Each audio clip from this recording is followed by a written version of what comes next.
দেখো না আমি যে ডাঙ্গর হইছি নাকি তুমি বুঝো না? কই তুই ডাঙ্গর হইছস? তুই তো আমার কাছে এখন ছোট হয়ে রইছস। তোমার কাছে তো ছোট থাকলোই, আমার বিয়া দেওয়ার ব্যবস্থা করো। তোরে বিয়া দিলে পরে আমি কেমনে চলবো কত দেই? আমি তো তোরে বিয়া দিবার চাইতাছি না। না আমার বিয়া দিতেই হইব, তুমি ভালো দেখে একটা পোলা দেখো, দেখে আমার বিয়া দাও। দেখ, তোর মাও নাই, তোর বাপ নাই, তোর কেউ নাই, তো আমি হলাম তোর সব। এখন তোরে যদি বিয়া দিয়ে দিই তাহলে আমার বাচ্চা এনে দিব কেডা? আমি তো চাইছি তোরে আমি রাখিয়ে দিব। তুই কি কস? আমি আর কি করবো, আমি জানি না। তুমি আমার লাগে পাত্র দেখো, পাত্র দেখে আমার বিয়া দাও। বিয়া দেওয়াই লাগবো? হ্যাঁ সত্যি? হ্যাঁ। তো কেমন পোলা তোর পছন্দ ক? বড় লোক হইতে হইব, 10 তলা বিল্ডিং থাকতে হইব, উঁচা লম্বা সুন্দর হইব, এমন পোলা দেখে আমার বিয়া দাও। বড় লোক হইতে হইব, হ্যাঁ। আবার পোলার বাড়ি গাড়ি থাকতে হইব, আর পোলা উঁচা লাম্বা হইতে হইব, সুন্দর হইতে হইব। আরে সুন্দর হইতে হইব। নাতিন আমি তোরে কই শোন, পোলা যত 6 হোক আর 7 হোক, ওইয়া দিয়ে কি করবি? আল্লাহ তোর রিজিকে যা রাখছে তাই হবে। শোন তোরে আমি একটা কথা কই, আমার দাদা কইছিল যে টিভি 32 ইঞ্চি হোক আর 52 ইঞ্চি হোক, ওই যে রিমোট ও 6 ইঞ্চি হয়, ওই রেলে তুই টেনশন করিস না।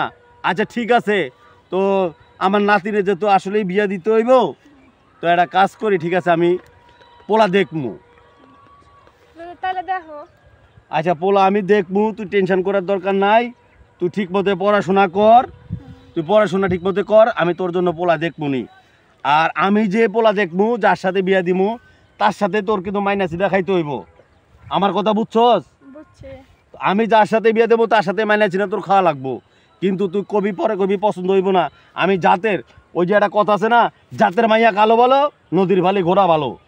অতএব আমি যার সাথে বিয়ে দেবো আমি দেখা হুন্যাই দিমু, আমি যার সাথে দেবো দেখা হুন্যা দেবো। কিন্তু আমার মান সম্মান যেত থাকে ওইভাবেই। কিন্তু তুমি এখন যেরকম দৌড়াদৌড়ি ফালাফালি, ওই যে গাছ থেকে উঠটা বড়ই পারো, তেঁতুল পারো, এগুলা কিন্তু পারবা না। হ্যাঁ বিয়ে হলে কিন্তু এগুলা করা যাবো না। অতএব ওইভাবে চলবা, মান সম্মান যেত থাকে। আমার কথা বুঝতে পারছো? হ্যাঁ তো নামাজ কলমা ঠিক মতো পড়তেছো তো? হ্যাঁ নামাজ কলমা ঠিক মতো পড়বা, ঠিক আছে? 5 ওয়াক্ত নামাজ কলমা পড়ো, আল্লাহর কাছে কান্দাকাটি করো। আল্লাহ দেখবা তোমার জোড়া যেখানে আল্লাহ রাখছে ওইখানে ঠিকই আল্লাহ তোমার জোড়া মিলাই দিব। কারণ পৃথিবীতে পশু পাখি যাই বলো না কেন, যার জোড়া যেখানে আল্লাহ লেখা রাখছে সেইখানে জোড়া মিলবেই, এটা ঠেকানোর মতো কেউ নাই। অতএব এটা নিয়ে টেনশন করার কোনো দরকার নাই। তো তোমার জোড়া যেখানে আছে অবশ্যই তোমার জোড়া মিলবে, ওটা নিয়ে কোনো টেনশন করার কোনো দরকার নেই। তুমি ঠিক মতো খাওয়া দাওয়া করো, নামাজ কলমা পড়ো, ওটা নিয়েই তুমি চলো, কোনো টেনশনে কিচ্ছু করার দরকার নেই তোমার।